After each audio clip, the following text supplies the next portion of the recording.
This bonsai tree is the first Lego set I ever bought and built. I saw it in the background of a financial diet anti-consumerism video, so I guess the message did not get across because I paused the video, rushed straight out and bought this full price, but I don't regret it because it is a stunning looking set. This is what set off my love of Lego. Today we're going to go through the first 10 Lego sets that I ever built. I'll give you an overall rating for each and then just a few thoughts. I'm not going to go into too much detail because there are loads of reviews out there on YouTube that you can watch if you want to actually see what the build process is like.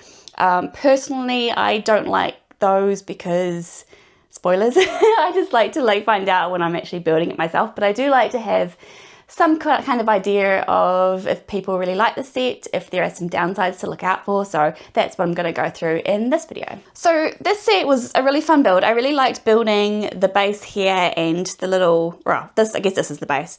I really loved building this base and the stand. I did find the trunk a little bit finicky.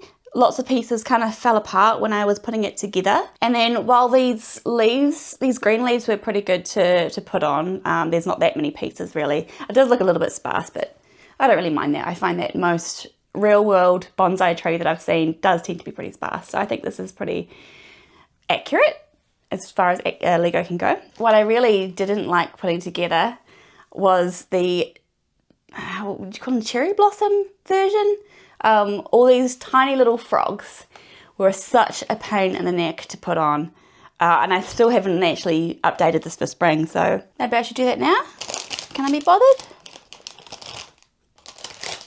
No, I cannot be bothered. So I think overall I would give this a solid 7. It did start off my love of Lego, so it's always going to be quite special to me. What I really like though is that you can actually take this tree and it should fit quite well into a Lego city. So I feel like it has kind of dual purpose. If I get tired of displaying this on a shelf, although I think that'll take a while because it does look really neat on a bookshelf, yeah, then I can just take it apart and put this in the city and then use these parts for something else. So this is a fantastic set, 7 out of 10. So after building the bonsai tree, I was hooked and I went out and got this Hokusai's Great Wave. This one I actually found even more enjoyable than the bonsai tree. I know a lot of people kind of get annoyed with doing all these tiny little pieces that you find on the art sets. I find them quite relaxing actually. They don't hurt your fingers because they're smooth tiles, unlike a lot of the botanicals. What I really like about the set is it's very true to the original. Some of the art sets are pretty far removed from what they're based on. I mean, if you look at the Mona Lisa, it's really hard to do a human face in Lego form. But this, because just because of the original art style, like I think it's really well represented.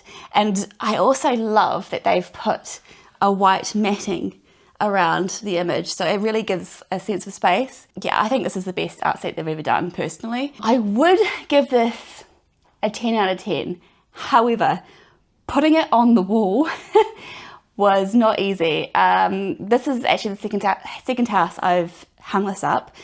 The first time I used wall anchors and screws, and it wasn't too bad, but I did, if you're not familiar with the art sets, they have these little black hooks that you can hook nails or screws onto to hang onto the wall, but they're very precise, and this one has 2 hooks, so they're not very forgiving. You have to really measure it in very well. If the screw is sort of angled a bit, you're going to have a lot of trouble as well. You're not going to get it on there. And then when you're putting the set on the wall, you can't actually see what you're doing. So I damaged a lot of pieces trying to hang this up, just because obviously metal is stronger than plastic, and when you try to hang it and you hit those other pieces, you just banged little dings into them. So that's not great. When I moved here, I did try to hang it up using picture hooks. I didn't want to use wall anchors because I'm renting here, so I didn't want to have to deal with huge holes in the wall. That didn't work. I couldn't find the studs. Everything kept falling down. I kept losing pieces. So my plan B was command strips, and that's what's holding this up now. But that was such a pain as well. Like, to put command strips on, you're meant to press them on quite hard for a few seconds and then take it off so that the backing is on the wall and it can cure, and then you put the front back on. But whenever I would try and do that, it would pull pieces off the back. And then also just trying to line it up afterwards. Again, you can't sort of see what you're doing. It was very difficult. I've lost a lot of pieces. I've got a little bag in the other room with all the missing pieces that have fallen off, and I know that there's at least 1 or 2 pieces that are just sort of floating loose behind here. This thing is not coming down, and I don't think I'll be putting up any other art sets. I'll probably come up with some kind of stand or put them on an easel or something like that. So that's what's stopping this from being a 10. 9 out of 10 for this one. Well, this set, this is the Disney Villain Icons set. It's actually retired now, but it didn't retire too long ago, so you might be able to find it still at a reasonable price. This one is another that I really want to give 10 out of 10, but you can see that this is not connected, and also the apple just constantly falls off if you nudge it at all, and the little pack of cards as well isn't too bad. So this is an excellent set if you're not moving it, but just the little bits that move around stop it from being a 10. The apple in particular tends to break every time that it falls. But this set was so much fun to build. If you're a millennial, this is made for you. Just building the VHS in particular was just really neat. And it has, actually, how does it work? There we go. What? See, I'm already dropping things. So it has like lots of little Easter eggs like that. I'm not going to show you too many because spoilers. Oh no, see, I just dropped the apple and it smashed on the floor. So 9 out of 10 for this one, but an excellent set all around, especially if you're a millennial and you actually remember VHS tapes. Okay, so this next one, very loosely defined as a set. So I've grouped them all together and we are talking about Polybags. So I did want to talk about these just because, well, I mean, they are kind of sets in a loose term. You tend to have little side builds and a minifig or two, a little Draco there. These are only really worth buying, I think, if you have somewhere to put them. So like if you have a Lego city, maybe you have a little jungle scene or something and you want something like this. This is the baby gorilla and a minifig, something like that. Or this is actually why I bought these. Batman. It was 2 for 3. So, three polybags for 2. So that's why I ended up getting these 3. But I don't think I would really buy these unless it maybe comes to something that with a minifigure that's not available elsewhere. These Harry Potter ones definitely I don't think are worth it. You don't really get anything unique there. Even this Lego City one, I think that guy has appeared in other sets as well. So really, I only got it for Batman. I would give these, because Batman's unique, I think I'd give him a 3 and I'd give the other 2 each. So, yeah. Okay, so this next one also, you might argue with me, is not considered a set.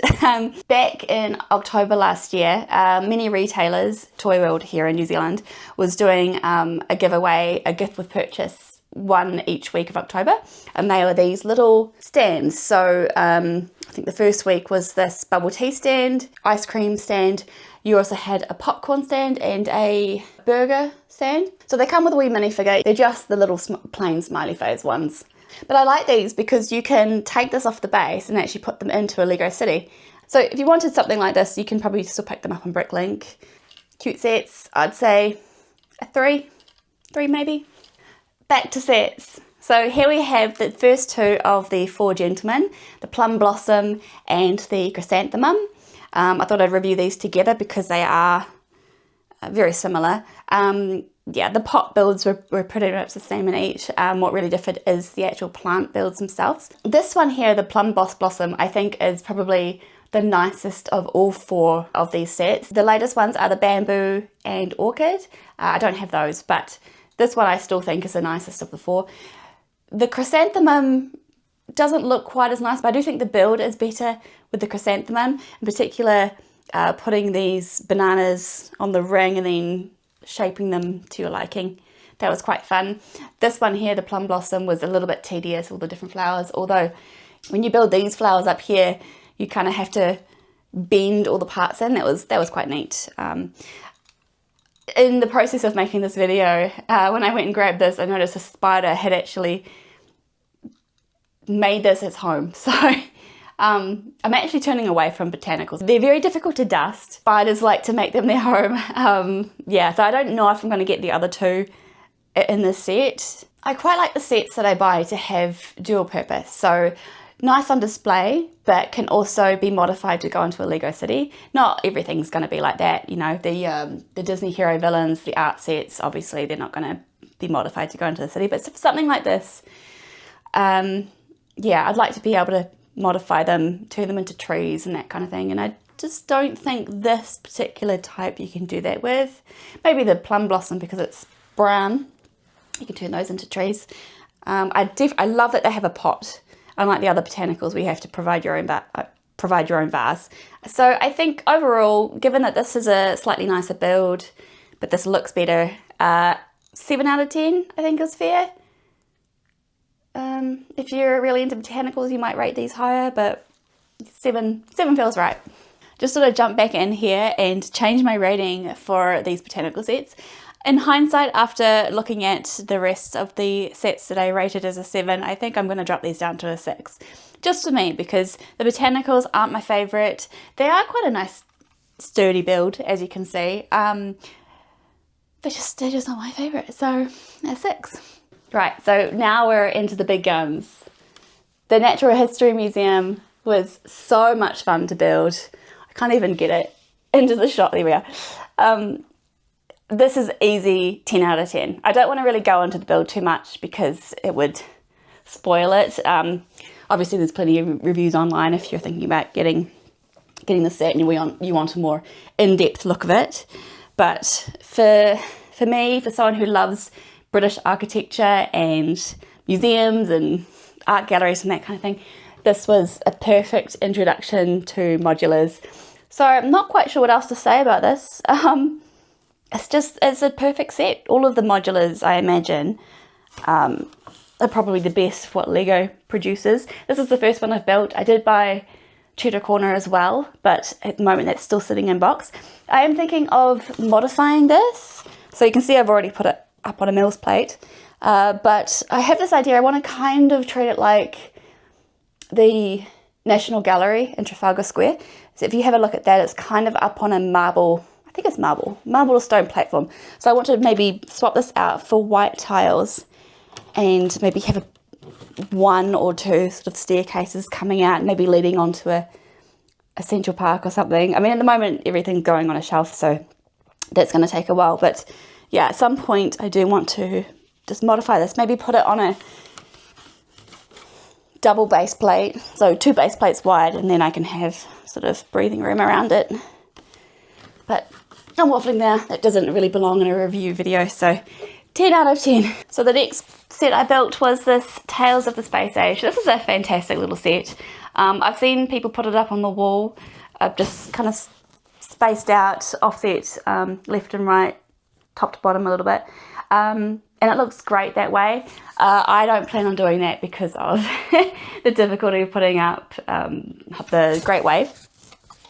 But you can see on the back here, this is what I was talking about, these little hooks are really difficult to find when you're trying to hang this on the wall. It's quite a simple build, you're just building up in layers, but I just think it's just so well done. I think I'm probably going to give this probably a 7, just because it is a simple build, but it's visually appealing. I think it looks great on a bookshelf or on the wall. If you've got like a science section in your bookshelf, I think this is a good sort of dotted about science books. But yeah, 7 out of 10. Trying not to let this break apart. 10th and final build is the Viking Village. Now I know a lot of people love this set, and I do think that when it's put together it is stunning. For some reason I took a long time to build this one. I just kept putting it off. It's got a great parts per piece value, but that's because most of the pieces are very small.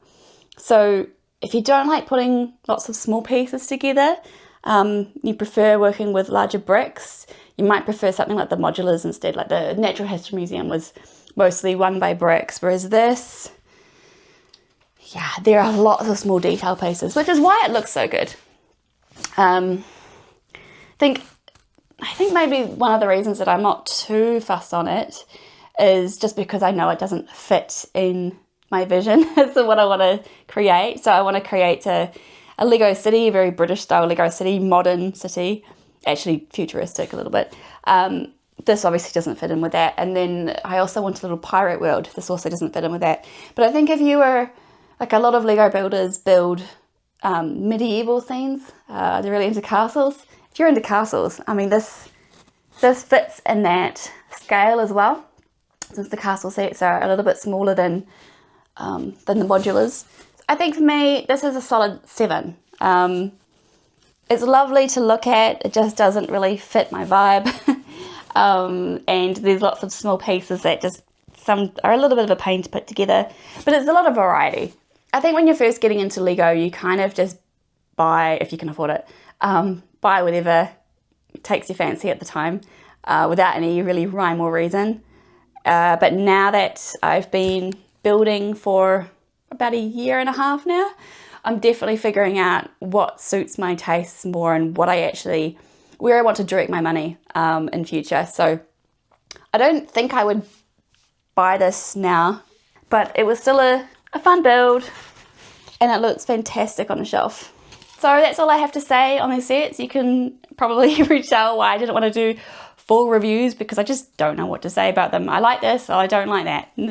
Thanks for watching. If you want to see more of these quick fire reviews, just let me know by hitting the like button, maybe leaving a comment. Maybe tell me, do you disagree? Which of these sets do you really like?